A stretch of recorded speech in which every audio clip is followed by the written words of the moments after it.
नमस्कार, बहुत स्वागत है आपका जनसत्ता पर। मैं हूं आपके साथ निहारिका श्रीवास्तव।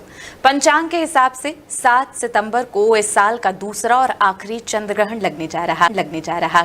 पंचांग के हिसाब से 7 सितंबर को इस साल का दूसरा और आखिरी चंद्र ग्रहण लगने जा रहा है। इस चंद्र ग्रहण को लेकर कई सारी चीजों पर सवाल भी उठ रहे हैं, क्योंकि इसी दिन पितृपक्ष की शुरुआत भी हो रही है। इसीलिए लोग जानना चाहते हैं कि क्या कुछ करना है और क्या नहीं, गर्भवती महिलाओं को किस तरीके से ख्याल रखना है और ये चंद्र ग्रहण किन राशियों के लिए मुसीबत बनकर आ रहा है। इन तमाम सवालों का जवाब जानेंगे आज के खास मेहमान ज्योतिष आचार्य राज पुरोहित मधुर जी से। आपका बहुत बहुत स्वागत है। सादर नमस्कार। सबसे पहले यही जानना चाहते हैं सभी लोग कि जो चंद्र ग्रहण लग रहा है उसकी अवधि कितनी है, सूतक काल जो है उसका जो समय है या ड्यूरेशन है वो कितनी देर का है।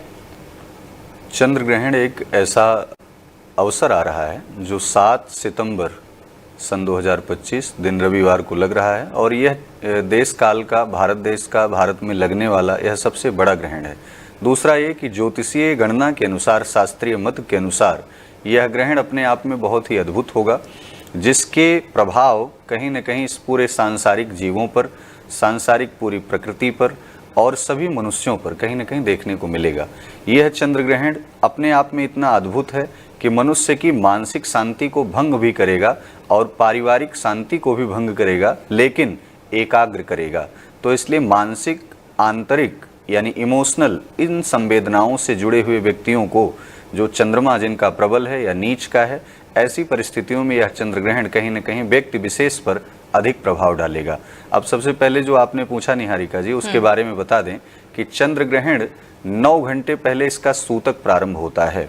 9 घंटे पहले जो सूतक प्रारंभ होगा उसकी अवधि होगी 1 बजे, दिन में 12:58 से प्रारंभ होगा सूतक काल। सूतक काल से लेकर के रात्रि में 9:57 से 1:16 तक यह चंद्र ग्रहण रहेगा। चंद्र ग्रहण की टोटल अवधि लगभग 3.25 घंटे है। और साथ ही साथ देखा जाए तो जो सूतक काल है, 9 घंटे पहले से ही सूतक काल लगने के कारण से तमाम ऐसी हैं, पूरे वीडियो में आपको जानकारी दी जाएगी कि कुछ ऐसे कार्य हैं जिन कार्यों को करना बेहद रूप से निषेध माना जाता है। तो यह जो काल ग्रहण है, यह जो चंद्र ग्रहण है, इस चंद्र ग्रहण को हम सामान्य तरीके से ना देखें। खासकर भारत में रह रहे लोग या फिर अन्य कई देशों पर इसका दुष्प्रभाव इस बार देखने को पड़ेगा। तो इसलिए इस चंद्र ग्रहण को विशेष रूप से पितृपक्ष भी प्रारंभ हो रहा है। चंद्रमा कहीं न कहीं पूर्णिमा के रूप में पूर्ण चंद्र उस समय विराजमान होंगे, साथ ही साथ पूर्वजों की कृपा भी होगी।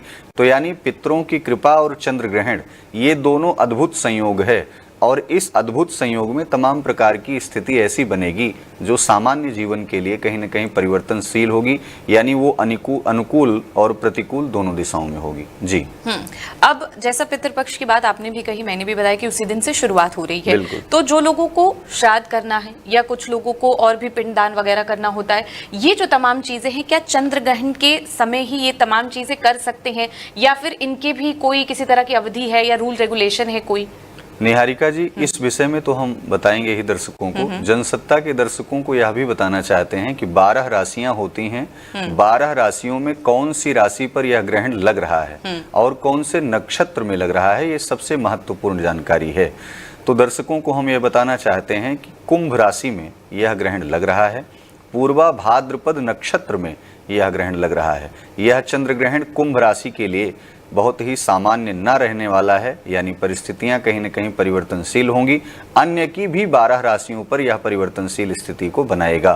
पूर्वा भाद्रपद नक्षत्र के अंतर्गत यह लगने वाला ग्रहण 27 नक्षत्रों में पूर्वा भाद्रपद नक्षत्र की एक अलग महिमा है, लेकिन आज चंद्रमा पर जब ग्रहण लगेगा इस नक्षत्र में तो अन्य 26 नक्षत्र भी कहीं न कहीं वह भी प्रभावित स्थिति में रहेंगे। कुल मिलाकर के आपको मैं यह बताना चाहता हूँ कि प्रकृति और प्रकृति का एक स्वरूप यह कहीं न कहीं संयमित स्वरूप में नहीं होगा। आने वाले कुछ कालखंड के पहले से आप लोग देख रहे हैं कि परिस्थितियां पूरे प्रकृति में हाहाकार, इस तरीके से तबाहियां मची हुई हैं। आने वाला आगे भी समय कहीं न कहीं यह संकेत देता है और यह चंद्र ग्रहण संकेत देता है कि जिस प्रकार से प्रकृति का दोहन और जिस प्रकार से प्रकृति अपने आप में स्वयं रौद्र रूप धारण कर रही है और कहीं न कहीं जलमग्न स्थिति में सब कुछ हो रहा है, तबाही आ रही है, इन सब चीज़ों को देखते हुए यह घटनाक्रम जो विदित हो रहा है और जो आगे होने वाला है उसके लिए हम आपको सचेत करना चाहते हैं। अब निहारिका जी, आपने जो प्रश्न पूछा कि क्या पितरों की पूजा सूतक काल में कर सकते हैं या सूतक काल लगने से पहले, 7 सितंबर को पूर्णिमा तिथि है।